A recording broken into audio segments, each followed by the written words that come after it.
इसमें देखा, उसमें देखा, जैसे का तैसा देखा, अलग अलग नहीं। मेरे और इसके बीच में भी तू ऐसा ही दिख रहा है, ये राम है। और इसके लिए हमारे शास्त्रों में एक श्लोक, जिसको हमारे कर्मकांडी पुजारी जब हमको हमसे पूजा करवाते हैं तो श्लोक कहना देते हैं, श्री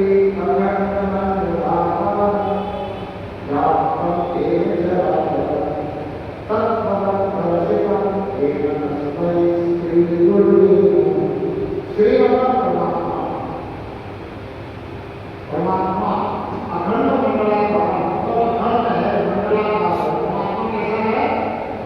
अखंड मंडलाकार, व्याप्त एक जग अचर दोनों में व्याप्त है। सिर्फ जग में है या सिर्फ अचर में है? जग अचर सब में व्याप्त है, जिसको हमारे संतों ने कहा कर्ण में परमात्मा व्याप्त है। अगर आप देखो तो दुनिया की जितनी भी किताबें लिखी गई है इस सृष्टिकर्ता के लिए, इस सृष्टिकर्ता के लिए सब कुछ दिया गया, लेकिन इस सृष्टिकर्ता के बारे में जहां भी जिस भी किताब में लिखा गया है उसमें ये पक्का कर दिया गया है कि ये सृष्टिकर्ता सब जगह है। खुदा आगे है, खुदा आगे है। इस सच के बिना कोई भी किताब धर्म की किताब नहीं होता। ये सब उसके बारे में कितना ही कुछ गलत लिखा, लेकिन ये सही बात जरूर होती है कि खुदा आगे है, खुदा आगे ऐसे गौर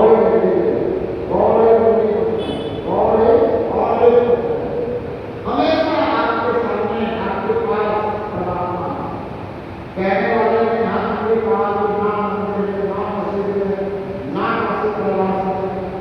मोको कहाँ ढूंढे बंदे मैं तो तेरे पास में। लेकिन इसमें थोड़ी सी भक्ति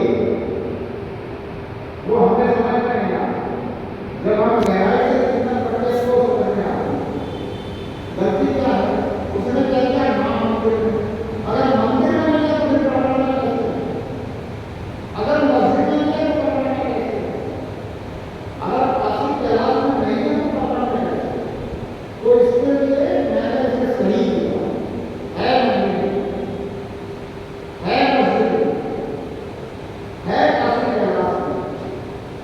अगर तू पहचानना चाहता है तो पहचान मिलेगी तेरे पास, सब जगह। और अगर तू पहचानना चाहता है तो इसकी पहचान तेरे पास में मिलेगी, बिल्कुल तेरे नजदीक। और तेरे नजदीक का मतलब शरीर के नजदीक नहीं, ये शरीर तू नहीं है, ये शरीर तू नहीं है। तू जानता है कि एक दिन मुझे ये शरीर छोड़कर जाना है। जानते नहीं हैं हम सभी जानते हैं, हम सबने देखा है कि जो भी यहाँ से गया है उसका शरीर यही रहा। देखा देखा कि देखा देख रहे हैं, जो भी यहाँ से गया है उसका शरीर यहाँ रहा है, तो जाने वाला हमने कहा कि संत जी चोला छोड़ गए तो चोला तो दिखाई दिया। संत जी चोला छोड़ गए तो संत जी जो थे वो क्या थे?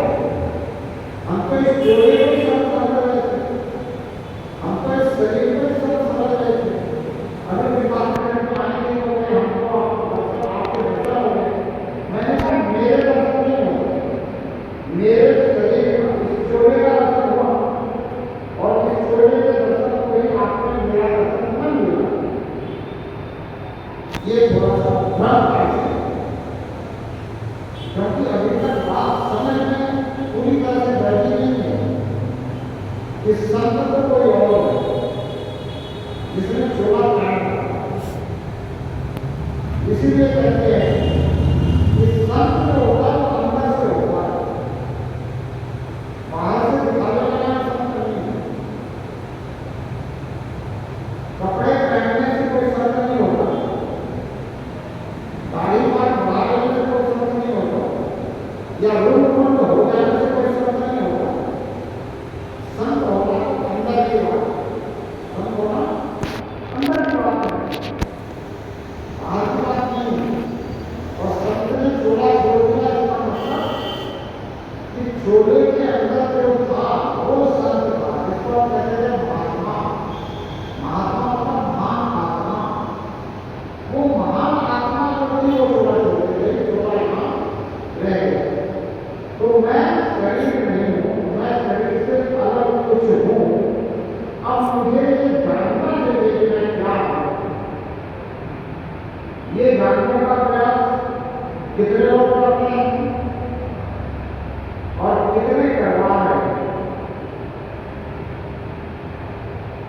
ये जानना ही सबसे पहले जरूरी है कि मैं क्या हूँ, मैं हूँ क्या। मैं अपने आप को शरीर अगर मान रहा हूँ, मैं शरीर को हूँ नहीं, मैं तो शरीर को जानने वाला हूँ, मैं मन को जानने वाला हूँ, मैं बुद्धि को जानने वाला हूँ, मैं अपने हाव भाव को जानने वाला हूँ, मैं इस बात को समझने वाला, जानने वाला हूँ, मैं सब कुछ जो भी जान सकता हूँ मैं नहीं। तो मैं क्या हूँ और मैं जो हूँ मेरे अंदर ही बना और मुझे मेरे अंदर जाना। शरीर के अंदर तो मैं हूँ ही, तो मुझे शरीर के अंदर नहीं जाना, मुझे मेरे अंदर जाना। माध्यम मेरे अंदर जाने के लिए जरूरत नहीं है। ये जो शरीर की समझ है, कहते हैं ये साधन मोक्ष का द्वार है, साधन हम मोक्ष का द्वार कहते हैं।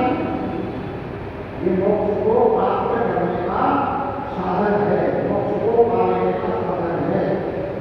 इस साधन से आप मोक्ष को पाना है, पर इस साधन से आप मुक्ति नहीं पाते। मोक्ष निर्वाण और मुक्ति में अंतर है, समझना विषय। प्रश्न मैं क्या हूँ जानना कहाँ है। अब हम मोक्ष निर्वाण और मुक्ति को समझेंगे कि मोक्ष निर्वाण और मुक्ति में क्या अंतर है। मोक्ष जिसको कहते हैं मोह का क्षय हो जाना मोक्ष है। मोक्ष जिसको कहते हैं मोह का क्षय हो जाना मोक्ष है। मोह क्या है ये समझना पड़ेगा कि मोह क्या है। मोह किसको कहते हैं। हम जानते हैं कि दुनिया की सारी चीजें हमसे एक ही छूटने वाली है। हम जानते हैं दुनिया की सारी चीजें एक ही हमसे छूटने वाली है। जितनी चीजें हमें मिली हैं वो शरीर के उपयोग के लिए मिली। जो भी साधन संसाधन हमारे पास है वो शरीर के उपयोग के लिए है, मेरे उपयोग के लिए। मैं तो खाता नहीं, आत्मा खाती नहीं, आत्मा पीती नहीं, आत्मा को कुछ चाहिए नहीं, इसको चाहिए शरीर को चाहिए।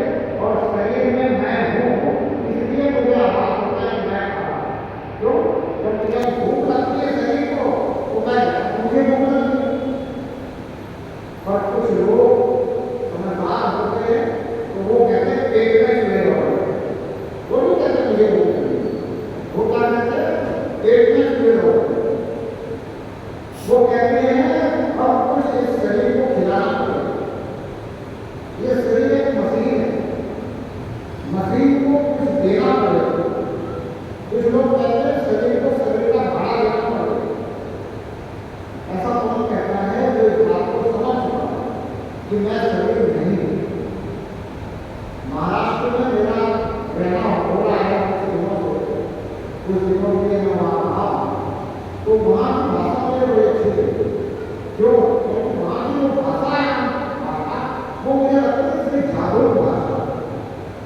वहाँ किसी के यहाँ चले जाओ और उससे कहो कि चल जरा बाजार जाके आते हैं, तो वो अपनी भाषा में कहता है अंगात कपड़े घालते, अंगात कपड़े घालते, मतलब शरीर को कपड़े पहनाना रहा।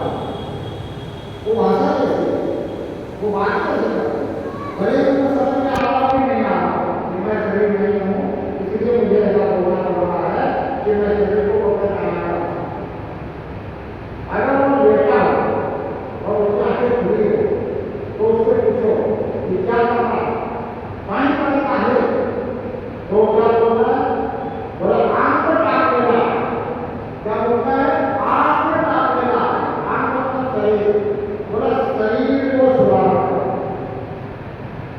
अब वो भाषा ऐसी है, भले लोग ये ना जानता हो कि मैं जो बोल रहा हूँ ये ज्ञान की भाषा है, ये समझदारी की भाषा है, ये जानकारी की भाषा है कि मैं शरीर नहीं हूँ, मैं शरीर को सुनाने वाला हूँ, लेकिन उनकी भाषा है वो भाषा सबको की है। और महाराज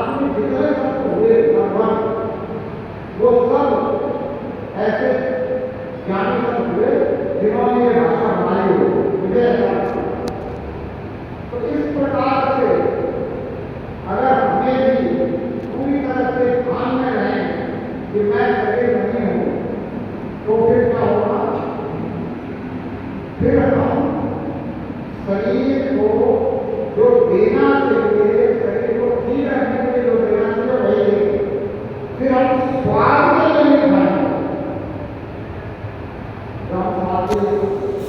तो ये बातें आज के बच्चों को भी बतानी जरूरी है कि तुम खाते हो स्वाद के लिए, जीव का स्वाद कैसे हो, लेकिन ना तुम जीव हो, ना तुम जीव से स्वाद लेकर के जहाँ इसको करना सकते हो, ना वो तुमको सिर्फ भ्रम बस जाएगा कि मैं स्वाद लेके खा रहा हूँ। और अगर मैं भ्रम मिट जाए तो फिर तुम कहोगे कि ये शरीर जो है इसमें मुझे जब तक रहना है, इसको अच्छा रखना है, तो मैं इस शरीर को अच्छा रखने के लिए कुछ करूँ, सिर्फ स्वाद के चक्कर में कुछ भी इस शरीर में ना डालूं। इस शरीर को ठीक रखने के लिए जब तक इस शरीर में रहना है तब तक इस शरीर ठीक रहेगा। आखिर हम खाते तो इसलिए है ना, स्वास्थ्य हमारा ठीक रहे, शरीर में ऊर्जा बनी रहे, शरीर हमारा कार्यान्वित रहे, शरीर में उत्साह बना रहे। तो ये सब बातें हमें बच्चों को समझानी है। लेकिन हम क्या करते हैं कि जब कहीं कोई संत का प्रवचन हो, कुछ और हो, जहाँ सच्ची बातें आने वाली हो, वहाँ बच्चों को आमंत्रित नहीं करते, निमंत्रित नहीं करते, जबरदस्ती भी लेके नहीं आते। बड़े बच्चों को हम नहीं ला सकते, लेकिन छोटों को ला सकते, 6 साल के, 7 साल के, 8 साल के, 9 साल के, इन बच्चों को ला सकते, वो बोलने से आएंगे, मानेंगे आपकी बात, और हम उनको नहीं मानते, छोड़ देते हैं। उनको लाना चाहिए। जब उनको संतों के सानिध्य में लाओगे, संतों के विचार उनके अंदर जाएंगे, वो समझेंगे सही बात को, तब उनके अंदर वो नैतिकता, वो चारित्रिकता, वो व्यवहारिकता आएगी जो आप चाहते हैं।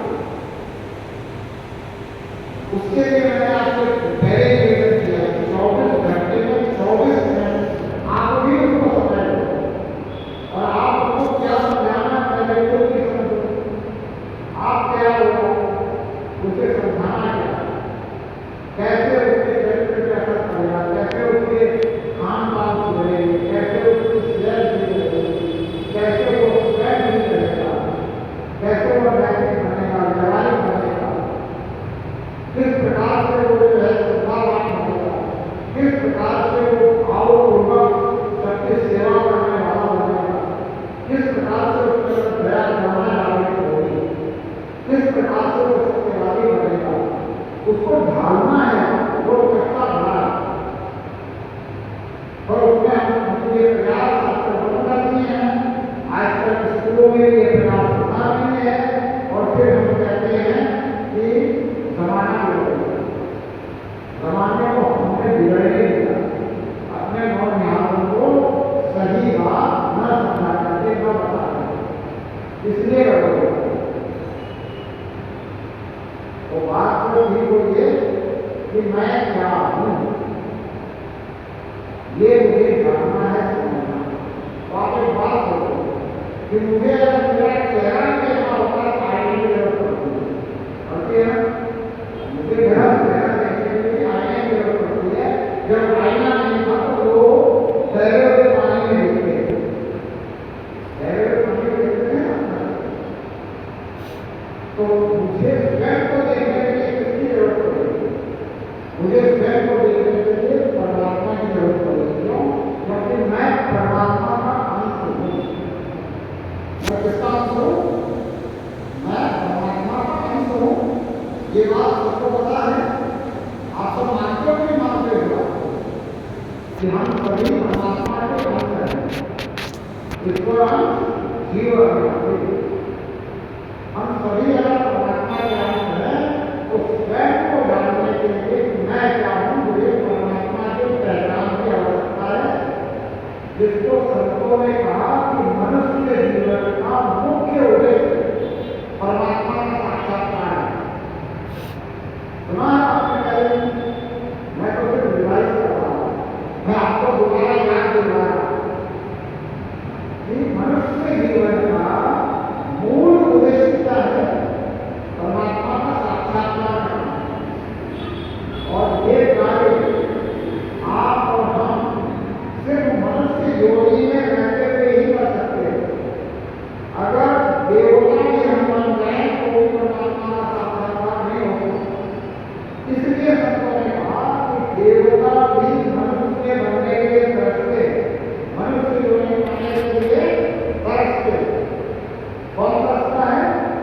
देवता, सही है बात? देवता भी मनुष्य योनि पाने के लिए तरसते, और ऐसी मनुष्य योनि अगर हमें प्राप्त हुई है और इसके बाद भी हम परमात्मा का साक्षात्कार कैसे हो, इसके लिए प्रयास ना करें, प्रयत्न ना करें, किसी से ना पूछे, तो ये जीवन व्यर्थ चला गया, ये मनुष्य योनि व्यर्थ चल गई। जिसके लिए संत आपको समझाने के लिए बताते हैं कि 84 लाख योनियों में चक्कर लगाने के बाद आपको ये मनुष्य योनि मिली है। और अब की बात अगर नहीं आप परमात्मा से जुड़ पाए, परमात्मा का साक्षात्कार अगर अब की बार आपको नहीं हुआ, तो फिर 84 में जाना पड़ेगा। अब की बात ना पड़े तो फिर 84 में समझा रहे हैं सर? तो आप इसके लिए क्या प्रयत्न कर रहे हैं? या आप वापस 84 बार बोलने में जाने के लिए तैयारी कर रहे हैं? दोनों में से कोई एक तो होगा ना। आपके शरीर से निकलने के बाद या तो परमात्मा में विलीन हो जाओगे, आपका जन्म मरण छूट जाएगा और उससे मुक्ति हो जाएगी, या फिर क्या होगा, भारत प्रवासी की योनि में दोबारा प्रस्थापित हो जाओगे। वहां से आपकी तरह से योनियों की शुरुआत हो जाएगी। अंत समय में वहां से आपका भाग रहेगा, वहां से आपकी वो योनि शुरू हो जाएगी। अंत मता दो होगा, जहां अंत में मता होगी, जहां अंत में ध्यान होगा, वहीं से गति वापस शुरू हो जाएगी। हो जाएगी कोई बात तो होगी इस शरीर से निकलने के बाद। अगर परमात्मा का साक्षात्कार हो गया तो अंत समय में परमात्मा में ध्यान रहेगा, और अगर परमात्मा का साक्षात्कार नहीं हुआ तो जहां ध्यान रहेगा वहीं से 84 लाख योनियों की गति शुरू हो जाएगी। इस बात को मानते हो नहीं? इसमें कोई शंका नहीं है। इसमें कोई शंका हो, कोई देखी हो तो आप पूछ सकते हैं। पहले शंका का समाधान होना जरूरी है। जो भी विचार उठते हो उसका निराकरण होना जरूरी है, फिर आगे की बात के लिए हम आगे बढ़ते हैं। तो अगर आप इस बात को पूरी तरह से मानते हो कि इस मनुष्य योनि में परमात्मा का साक्षात्कार होना ही हमारा मूल उद्देश्य है, साक्षात्कार करना ही मूल उद्देश्य है, तो इसके लिए आपको परमात्मा से ही प्रार्थना करनी है। और तो कोई धरती आपको मिलेगी ना जो आपको परमात्मा के दर्शन करवा दे? दिखना क्या? कितने ही गुरु बना लो, किसके गुरु बना होते हैं, उन सबको मैं पूछता हूँ क्या तुम्हें परमात्मा के दर्शन होंगे? अगर नहीं होंगे तो गुरु बनाना व्यर्थ है, क्योंकि गुरु तो वही है जो परमात्मा के दर्शन करवा दे। श्री अखंड मंडलाकारं व्याप्तं येन चराचरं तत्पदं दर्शितम्। मैंने आपको बताया कि परमात्मा मंडलाकारं चराचरं में व्याप्त है। ये पहली पंक्ति का अर्थ बताया। दूसरी पंक्ति में कहा जाता है कि तत्पदं दर्शितम्, इसको जो दिखला दे, इस पद को जो दिखला दे, इस सत्ता को जो दिखला दे, जो सर्वशक्तिमान सर्वज्ञ है, जो सत्ता है, जिसको हम परमात्मा कह रहे हैं, जो सृष्टि करता है, जो इस पूरे ब्रह्मांड को विधि ध्यान से चला रहा है, जिसने ब्रह्मांड के चलते रहने की विधि बनाई है, ये विधाता जो है, इसको जो दिखला दे, तत्पदं दर्शितम् एव तस्मै श्रीगुरवे ऐसे गुरु को नमस्कार।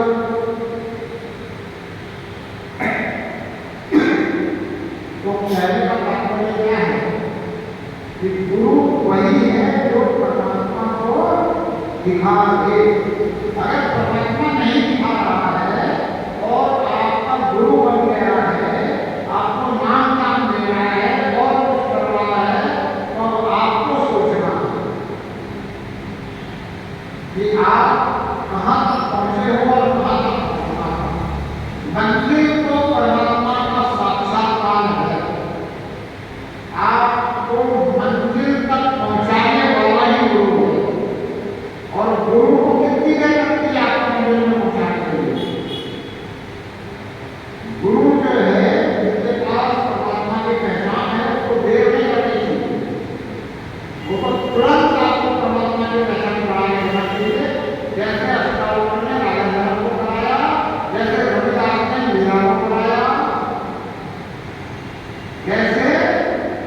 वशिष्ठ ने राम को पढ़ा। और जैसे कबीर कहते हैं कि गुरु गोविंद दो खड़े, कौन कौन खड़ा है? गुरु और गोविंद दोनों खड़े। गुरु गोविंद दो खड़े, आपके रातों पाए। गुरु वही जिसके साथ गोविंद खड़ा मिले। अगर गोविंद खड़ा नहीं मिले तो वो गुरु है कि नहीं है? बिल्कुल सही बात है कि जिसके साथ गोविंद खड़ा नहीं मिले वो गुरु नहीं है।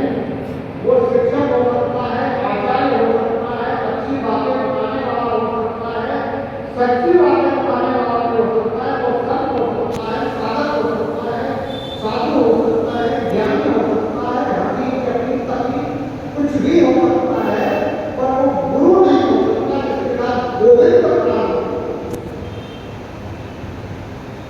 जिसके साथ गोविंद खड़ा हो वही गुरु। गुरु गोविंद दो खड़े, काके काबू पाए। बोले गुरु और गोविंद दोनों खड़े, किसके पैर लगो?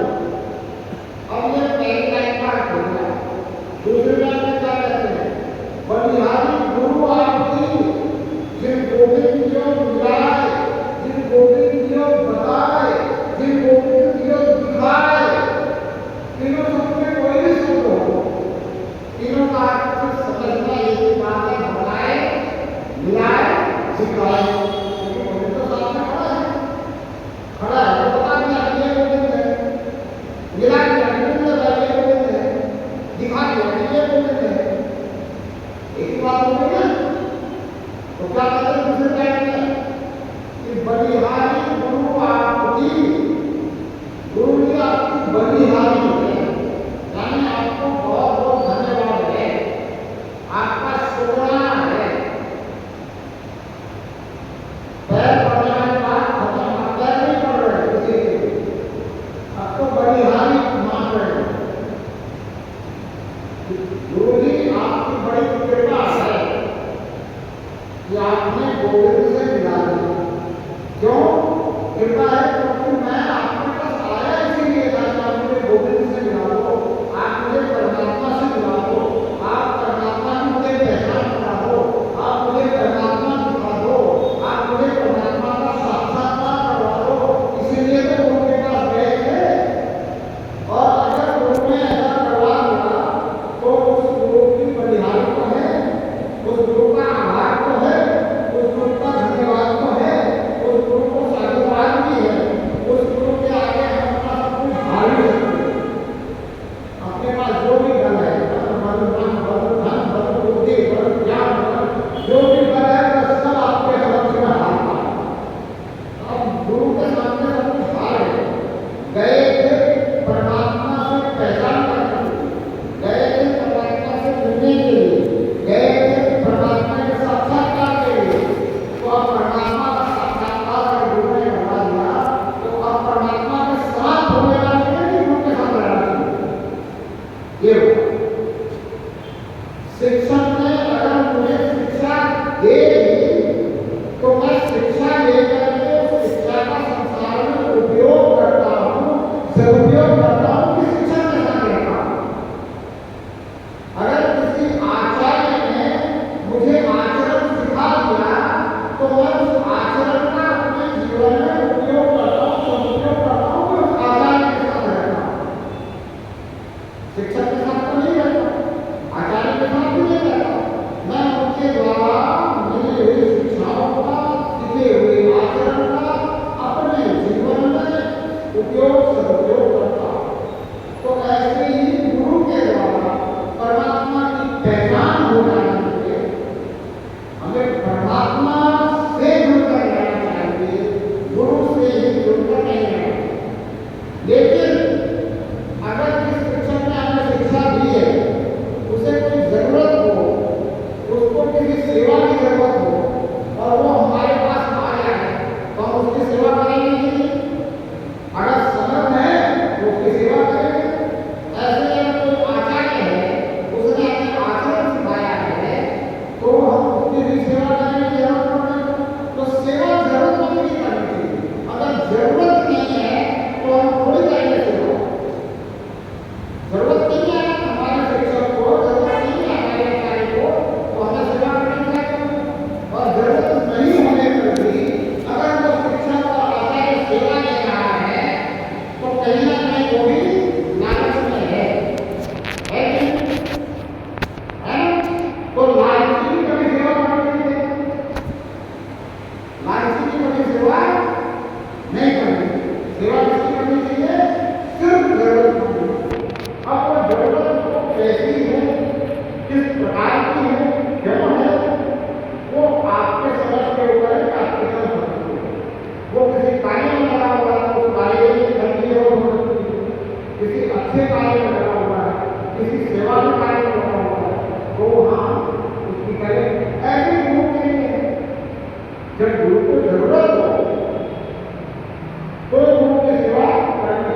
लेकिन गुरु हो, गुरु वही जो परमात्मा को दिखा दे, जो परमात्मा का साक्षात्कार करवा दे, जो परमात्मा से मिला दे, जो बता दे कि ये परमात्मा है, वही गुरु।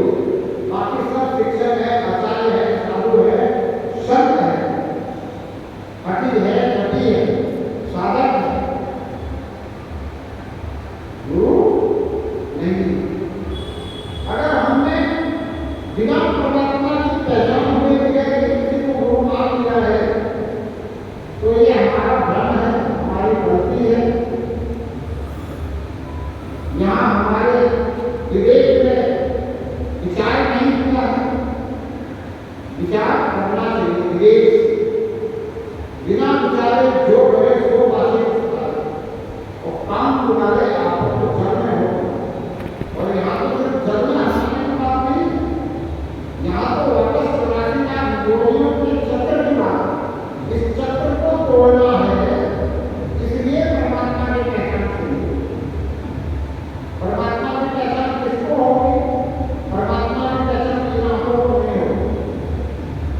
शरीर की आंखों से परमात्मा नहीं दिखता, तो क्या परमात्मा की पहचान हमारे शरीर के अंदर की आंख को होगी?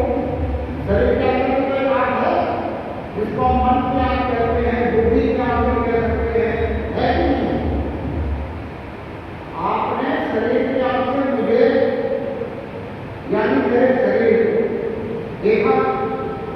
अब मैं यहाँ से जब बुला लेके चला जाऊंगा परसों, तो आप मुझे अपने अंदर में आंख से देख पाओगे कि नहीं देख पाओगे? देख पाओगे।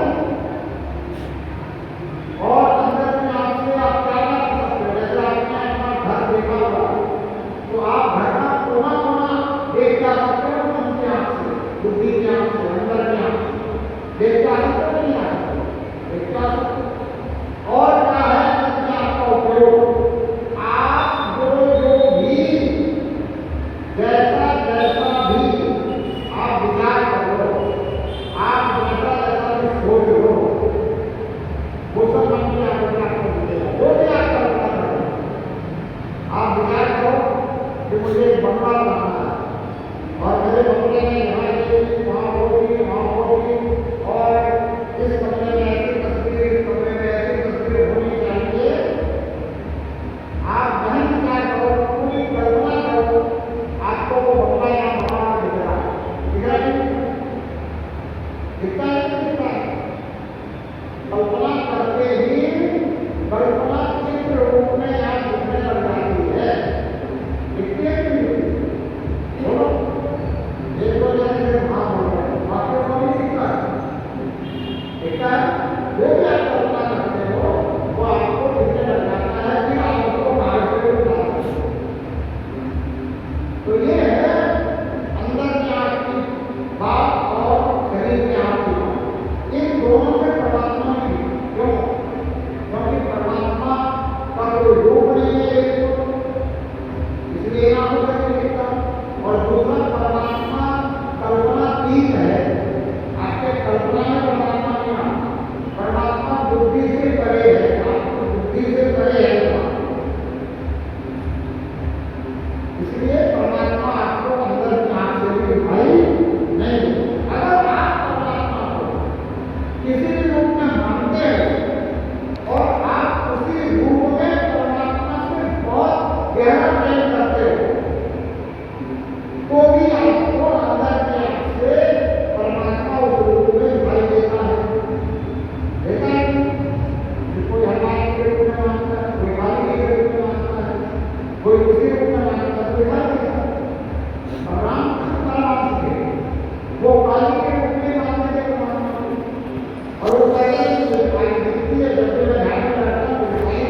कि परमात्मा कहाँ है, तो जवाब ये होगा कि परमात्मा सब में है, परमात्मा कहाँ में है, परमात्मा मेरे अंदर ही है। ये जवाब होगा, ये हम जानते हैं, पर हम इस बात को अगर नहीं मानते हैं तो जानने का फायदा क्या है। मैंने किसी से पूछा कि तुम इतने विश्वास के साथ कैसे कहते हो कि परमात्मा मेरे अंदर ही है। बोला मैं मंदिर में खड़ा होकर के भी अंदर के अंदर प्रार्थना करता हूँ और अंदर के अंदर सुन लेता है, तो इसका मतलब है कि परमात्मा मेरे अंदर ही है। इसका मतलब क्या है, परमात्मा मेरे अंदर ही है। इसलिए मैं मानता हूँ कि परमात्मा मेरे अंदर है, क्योंकि मेरे अंदर से जो भी प्रार्थना होती है ये सुनता, परमात्मा भक्त की प्रार्थना सुनता। और आपकी भी सुना होगा, आपको ऐसा महसूस हुआ होगा कभी ना कभी परमात्मा ने आपको सुनी नहीं। आप बताएं सुनी नहीं सुनी आपकी प्रार्थना, सुनी है आपने, सुनी है अंदर के अंदर सुनी है कि बाहर सुनी है, बताइए आपको परमात्मा अंदर के अंदर सुना है कि बाहर सुना है, अंदर के अंदर। इसलिए हम मानते हैं कि परमात्मा अब अंदर है, तो हमें उसके पहचान की भी प्रार्थना अंदर के अंदर करनी चाहिए ना, जो हम करते नहीं। हम क्यों नहीं करते हैं, क्यों नहीं कर पा रहे हैं, क्योंकि हमें अभी तक परमात्मा से पूर्ण प्रेम नहीं हुआ। हमारा पूर्ण प्रेम तो संसार से ही है, और संसार से पूर्ण प्रेम होने के कारण संसार में बिना परमात्मा के मेरा काम नहीं चल रहा, इसलिए हम परमात्मा को पूछते हैं। अब पूछने की जगह पूछना शुरू कर दिया है। अब पूछना और पूजना दोनों में अंतर है। पूछना मतलब परमात्मा से पूछ लेना कि संसार में ये गड़बड़ी चल रही है, कैसे ठीक होगी। पूछना मतलब परमात्मा को आदेश दे देना कि मेरे संसार में ये गड़बड़ चल रही है, इस गड़बड़ को तू ठीक कर। क्यों ठीक कर, और मैं चले आपको बताऊं क्यों ठीक कर, क्योंकि मैं तुझे काला दिखा। क्यों ठीक कर, क्योंकि मैं तुझे मंदिर में मानकर मंदिर में आया, जान रहा हूं परमात्मा मेरे अंदर, लेकिन तुझे मंदिर में मानकर मैं मंदिर आया, तुझे ठीक है। अब एक बात समझने वाली है, मैं आपको सच्ची बात बताने वाला, तो इसके तरफ गौर करें।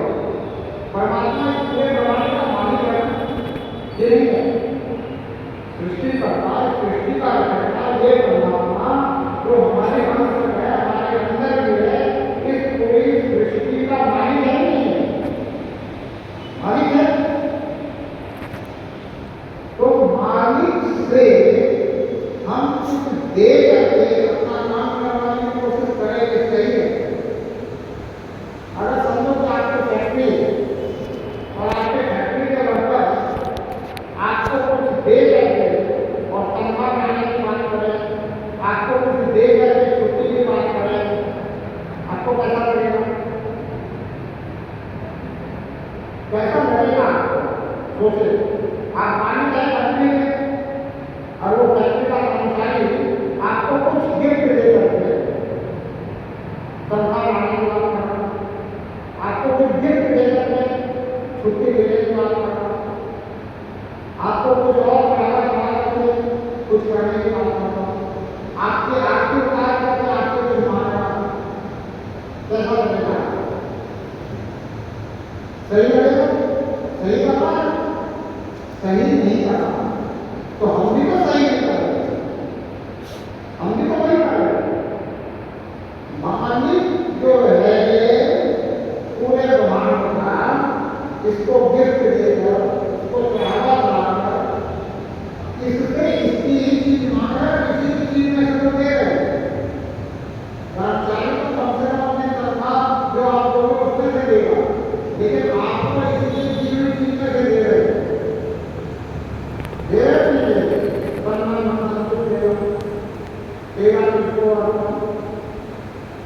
तेरा माल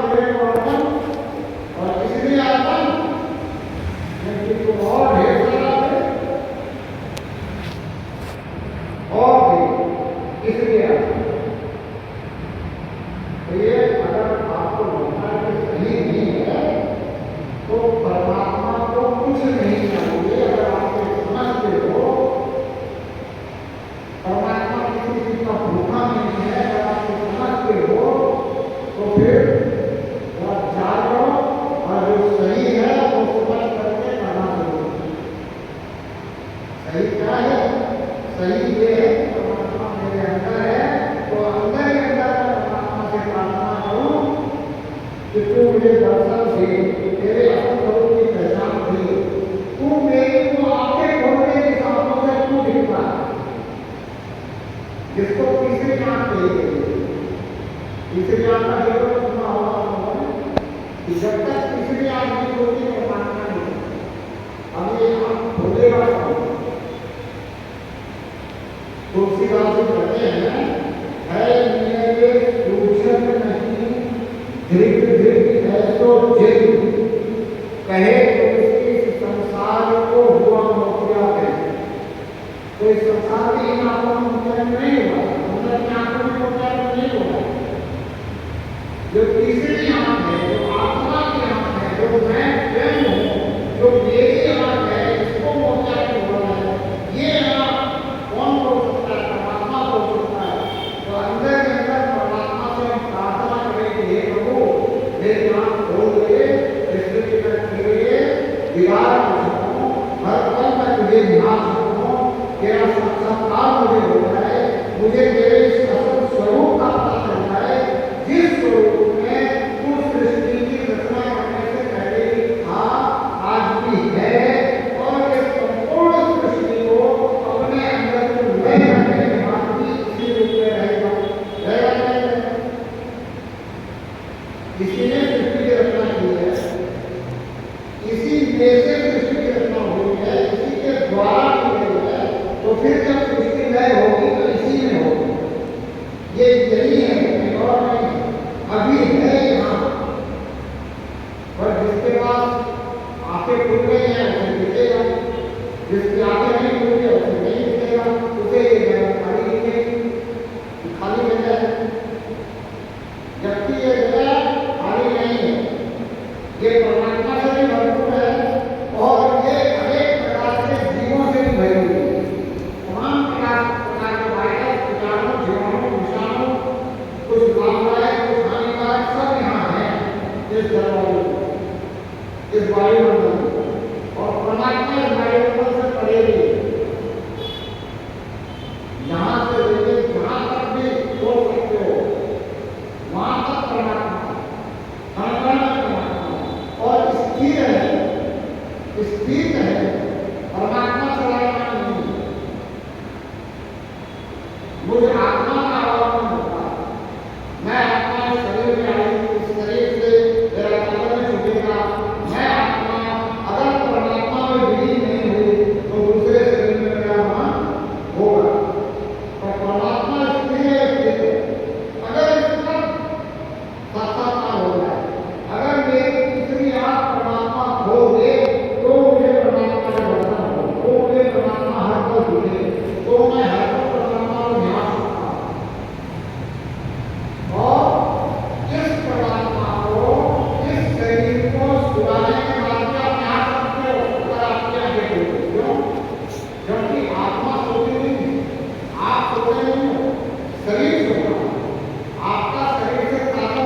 जुड़ाव परमात्मा से है। योग का मतलब ही जोड़ होता है। आत्मा और परमात्मा का जुड़ाव हो जाना सर्वोत्तम योग है, इसलिए वो योग मिलता है। तो मैं तो यही निवेदन एक विनती करता हूँ कि आप परमात्मा से ज्ञान के मांगो, जिनसे ये परमात्मा दिखे। हम भजन गाते हैं कि तू तो यहाँ वहाँ मेरा भक्तु है, पर दिखता नहीं कभी मेरे आंखों में नहीं नूर है।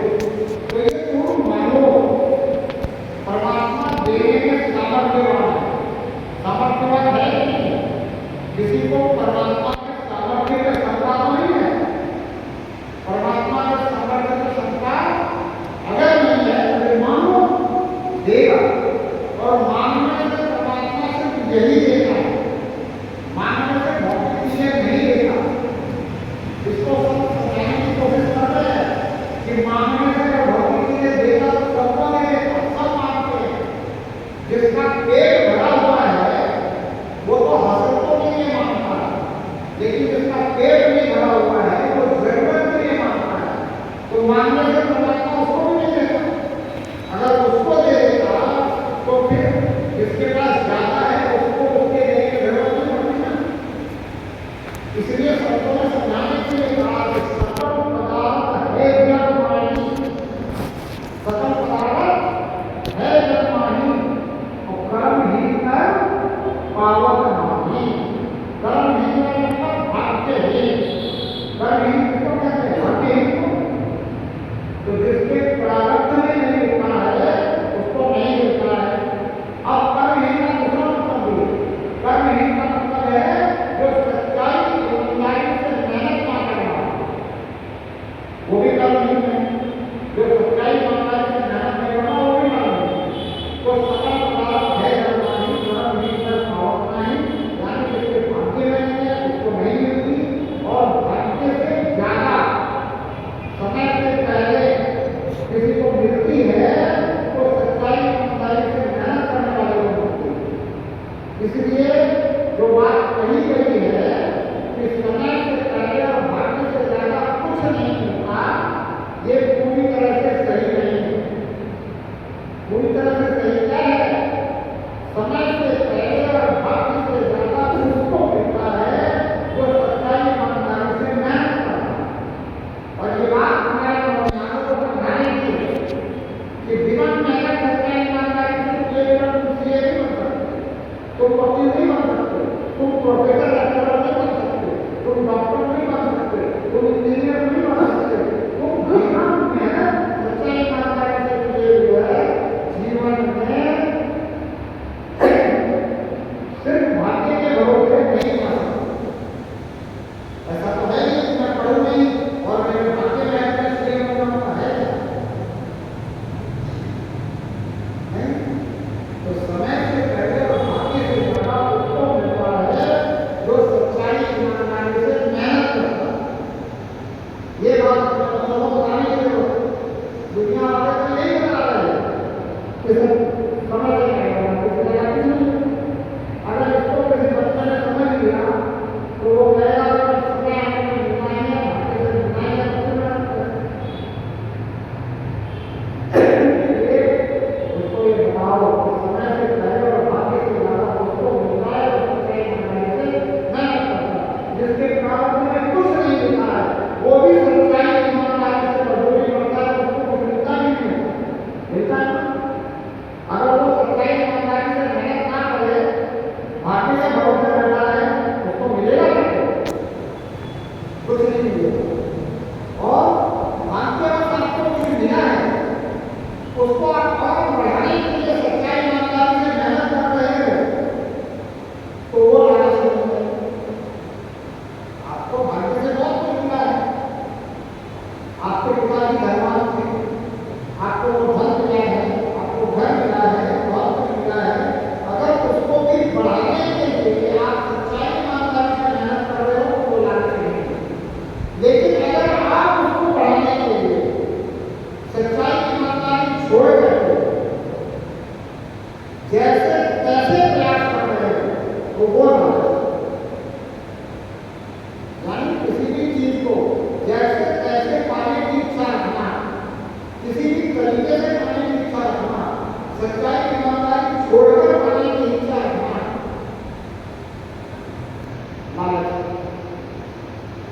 सच्चाई ईमानदारी से मेहनत करके किसी को पाने की इच्छा रखना लालच नहीं है।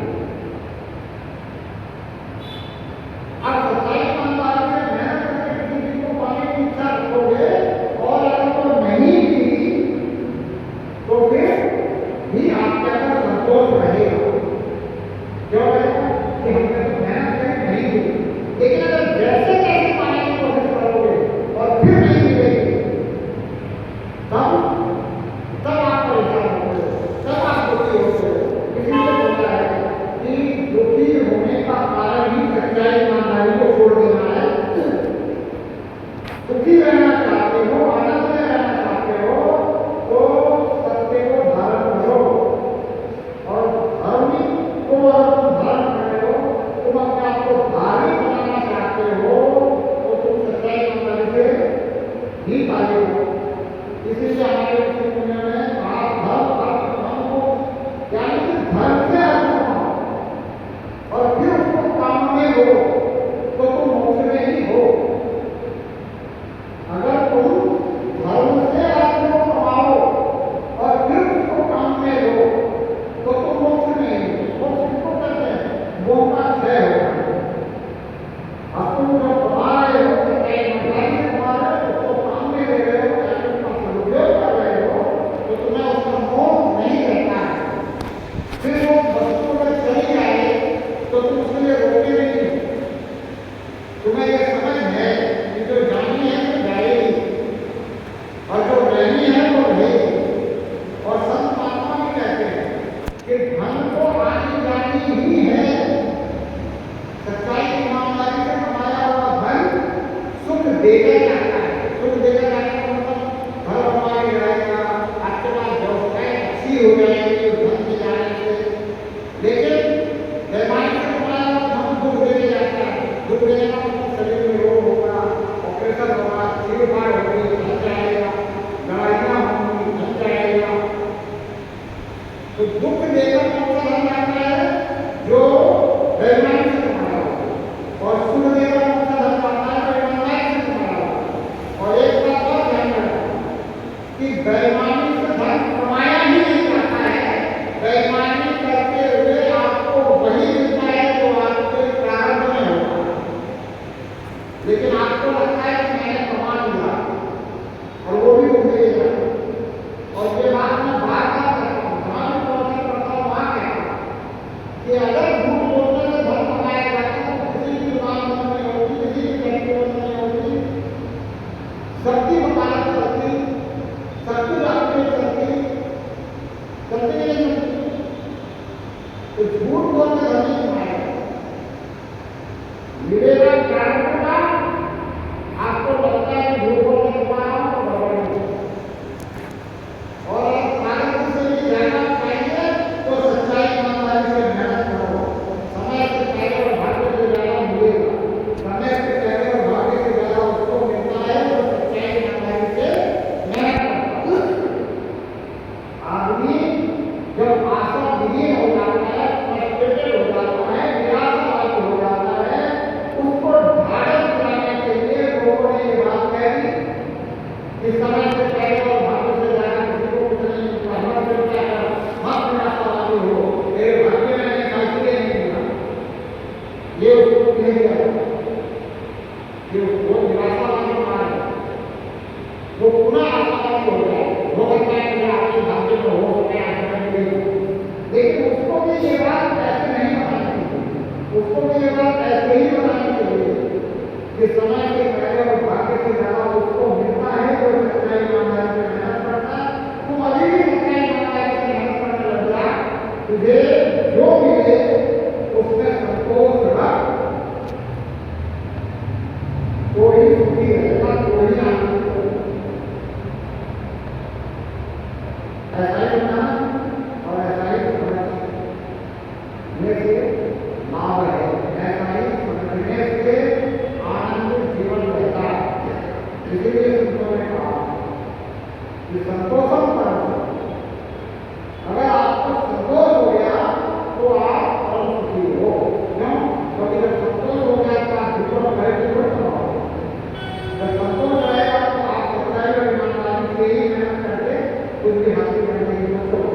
सभी श्रेष्ठ करना चाहते हैं, अति श्रेष्ठ करना चाहते हैं, श्रेष्ठ करते भी हैं, अति श्रेष्ठ करते भी हैं। पर जीवन में सर्वश्रेष्ठ उसी के होता है जो अपने आप को परमात्मा के पूर्ण रूप से समर्पित कर देता है। क्योंकि परमात्मा को पता है कि मेरे जीवन में सर्वश्रेष्ठ क्या होना चाहिए। पता है कि परमात्मा जानता है कि मेरे जीवन में सर्वश्रेष्ठ क्या होने वाला है, क्या होना चाहिए, पर मुझे नहीं पता। इसलिए संत कहते हैं कि समर्पण ही भक्ति है। तू पूर्ण रूप से समर्पित हो जा, अपने आप को समर्पित कर दे। तेरे समर्पित होते ही तू आनंदित हो जाएगा। जो आनंदित हो जाएगा क्योंकि अब तुझसे परमात्मा करवाएगा और सर्वश्रेष्ठ होने लग जाएगा। फिर तू भी कभी भी प्रयत्न कर पाएगा कि ना मैं किया, ना कर सका, ना कर सके शरीर, जो किया तो हरि किया, हुआ कबीर कबीर। कबीर क्या कहते हैं? मैंने नहीं किया, मैं कर नहीं सकता था, मेरे शरीर ने नहीं किया, परमात्मा ने करवाया, जो किया हरि ने किया। और कबीर कबीर तुम कह रहे हो क्योंकि तुम्हें मेरा शरीर दिखता है, मेरे शरीर का नाम कबीर है, मेरा नाम कबीर नहीं। शरीर किसका नाम है? शरीर का पुरुषवाचक शरीर दिया हुआ है आपको, तो पुरुषवाचक नाम है आपका। नाम किसका रखा गया? शरीर का। शरीर को देखकर स्त्रीवाचक शरीर किस आत्मा को मिला है? स्त्री का शरीर देखकर स्त्रीवाचक नाम पर दिया गया। तो नाम शरीरों का है, नाम मेरा नहीं है।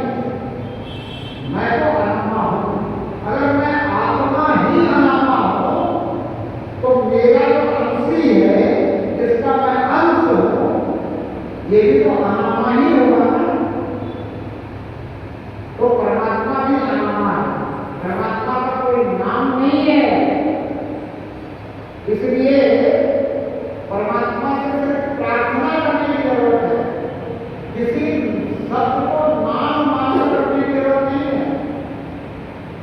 परमात्मा से सिर्फ प्रार्थना करने की जरूरत है। क्या प्रार्थना करने की परमात्मा से? वो प्रार्थना समझ एक बार दोहराएंगे, हे प्रभु मुझे माफ कर, हे प्रभु मुझे माफ कर, अपनी शरण में ले ले, अपनी शरण में ले ले। अब शरण में लेने का मतलब क्या है? किसी को हम कहें कि तू मुझे अपनी शरण में ले ले, तो इसका मतलब है कि तू जो चाहता है अब वो करूंगा मैं। ये तो मतलब होता है शरण में लेने का। अगर मैं आपसे कहूँ कि आप मुझे अपनी शरण में ले लो, या आप मुझसे कहो कि महाराज जी आप मुझे अपनी शरण में ले लो, तो इसका मतलब यही होता है कि जो मैं कहूँगा वो आप करो, अगर आप मेरी शरण में आए हो। और अगर मैं आपकी शरण में आया हूँ तो जो आप कहोगे वो मैं करूँगा। यही होता है। तो परमात्मा से यही प्रार्थना है, हे प्रभु मुझे माफ कर, अपनी शरण में ले ले। यानी जो तू चाहता है वो करवा ले मेरे से। क्यों? क्योंकि तू जानता है कि मेरे जीवन में सर्वोत्तम क्या होना चाहिए, सर्वश्रेष्ठ क्या होना चाहिए, सबसे अच्छा क्या होना चाहिए। मैं क्या, मैं तो अच्छा कर सकता हूँ, बहुत अच्छा कर सकता हूँ, मैं श्रेष्ठ कर सकता हूँ, अति श्रेष्ठ कर सकता हूँ, मैं उत्तम कर सकता हूँ, बहुत उत्तम कर सकता हूँ। सर्वोत्तम नहीं मुझे पता नहीं क्या होना चाहिए, सर्वश्रेष्ठ मेरे जीवन में क्या होना चाहिए, सबसे अच्छा मेरे जीवन में क्या होना चाहिए, और तुझे पता है। इसलिए तू मुझे शरण दे। शरण में लेने का मतलब है कि तू मुझे अपनी कारण चला। अगर परमात्मा हमें अपनी कारण चलाने लग जाए तो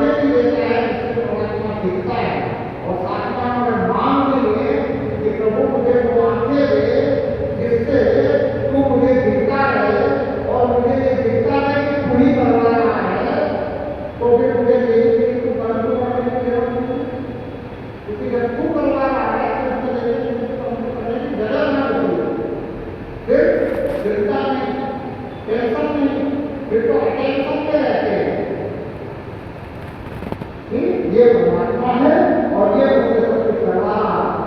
और ये जो करवा रहा है मेरे जीवन का जो सर्वश्रेष्ठ होना चाहिए वो करवा रहा है। इससे ज्यादा अच्छा मैं कुछ नहीं करता, इससे ज्यादा श्रेष्ठ मैं कुछ नहीं करता। तो इस भाव से अगर आप प्रार्थना करें और परमात्मा इस प्रार्थना को सुन कृपा करें और करवाने लग जाए तो जीवन आनंद में सारे दुखों की विश्रांति, कोई दुख नहीं, जन्म मरण का दुख नहीं होता, क्योंकि परमात्मा के दर्शन हो गए, परमात्मा का साक्षात्कार हो गया, वो आंखें खुल गई, जिनसे परमात्मा दिख रहा है और शरीर को सुधाकर भी परमात्मा दिख रहा है।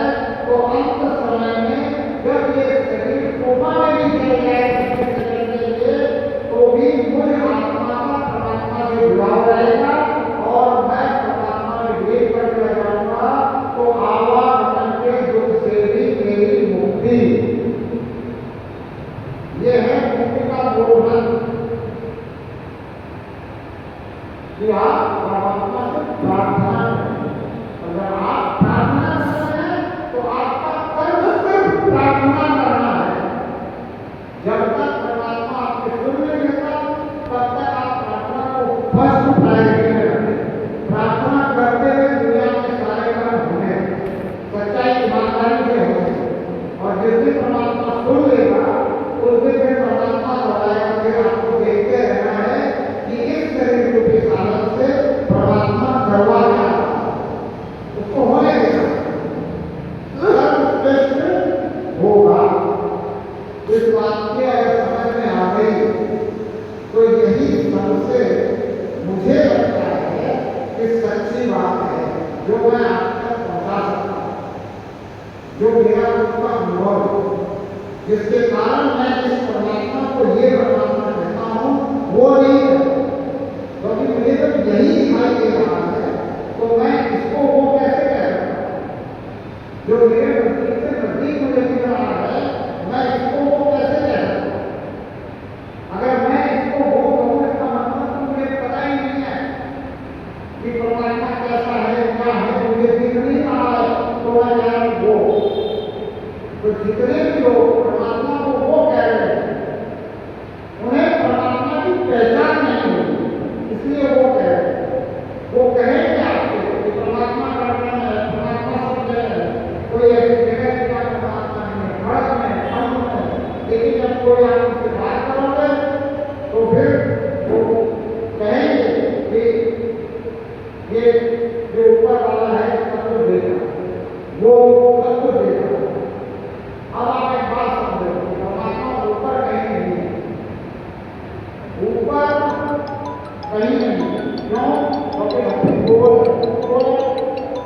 आप इस तरह खड़े हो, आपके सर की तरफ आप ऊपर बता रहे हो, जो इधर खड़ा है वो अपनी सर की तरफ ऊपर बता रहा है, जो इधर खड़ा है अपनी सर की तरफ ऊपर बता रहा है, और जो इधर खड़ा है वो अपने सर की तरफ ऊपर बता रहा है।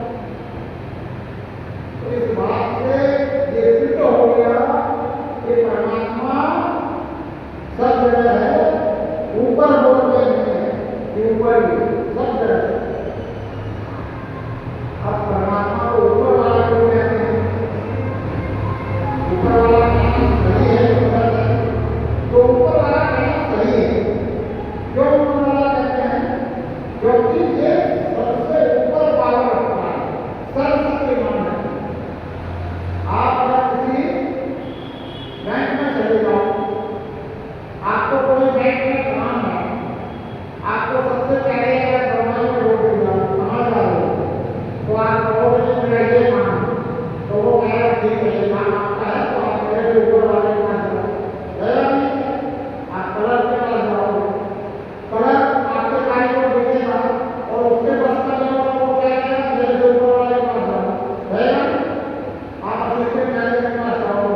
परमात्मा की पावर सबसे ऊपर है, इसलिए परमात्मा सबके लिए ऊपर है।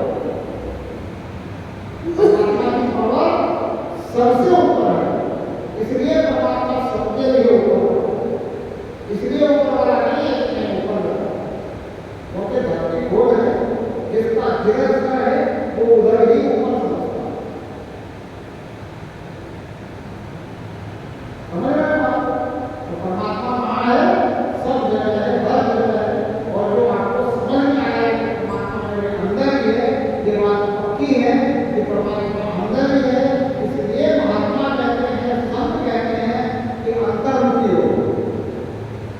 जैसे ही तुम अंतर्मुखी हो, अंदर की तरफ परमात्मा को ढूंढना शुरू करते हो, अंदर की तरफ परमात्मा से प्रार्थना शुरू करते हो, अंदर की तरफ परमात्मा से बातचीत शुरू करते हो, तो फिर परमात्मा तुमसे बातचीत शुरू कर देता है और तुम परमात्मा की बात को सुनने लग जाते हो।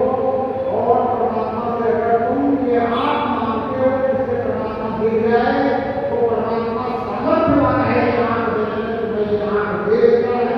और जैसे ही तुम्हें ये तीसरी आँख मिलती है, परमात्मा तुम्हें हर जगह दिखता है। फिर तुम भी कह सकते हो कि जिधर देखता तुरंत को नहीं कह सकते हो। बस हुआ क्या है कि आज तक हमने इस परमात्मा से वो आंखें नहीं मांगी जिससे ये दिख जाए। बस ये आंखें मांगो, इससे प्रार्थना करो, तुम मुझे वो माफ करोगे, तुम मुझे माफ कर देंगे, तुम मुझे अपनी शरण में ले लेंगे। एक सिंपल सी प्रार्थना, बहुत करनी मेरी मर्जी, बहुत करनी खुद मर्जी, अब चलने दे तेरी मर्जी, यही है मेरी अर्जी। अब अपनी मर्जी नहीं चला, अब अपनी खुद मर्जी नहीं चला, अब तो तेरी मर्जी तू चलने दे। बस ये मेरी अर्जी है। अगर परमात्मा की मर्जी में हम हो रहे हैं और परमात्मा अपनी पकड़ के चलाना बन रहा है, सारे दुख समाप्त, सारे दुखों का निराकरण देखती है। क्या? इसकी मर्जी में हम रहने लगते हैं, इसकी मर्जी को हम स्वीकार करते हैं। हम इसको कहेंगे मेरी अंगुली पकड़ के मुझे तू चला, तो सारे दुख अगर हम इसी की अंगुली पकड़ करके इसको कहने लगते हैं कि जैसा मैं चाहता हूँ वैसा तुम मुझे चला, तो फिर दुख और सुख दोनों होंगे। इसलिए अगर दुखों से पूर्ण निवारण चाहते हो तो इसको अपनी अंगुली उठाओ और इससे प्रार्थना करो, जैसा तू चाहता है वैसा मुझे चला, जैसा तू चाहता है वैसा मुझसे करवा, मुझे माफ कर, मुझे अपनी शरण में ले ले, मुझे वो आँख दे दे जिससे तेरा दीवार हो जाए, मुझे वो आँख वो दीवार दे दे जिससे तू दिख जाए, तो दृश्यमान हो जाए, तेरा साक्षात्कार हो जाए, जिससे इस शरीर को सुला कर मैं तुझसे जुड़ा हूँ, तू मुझसे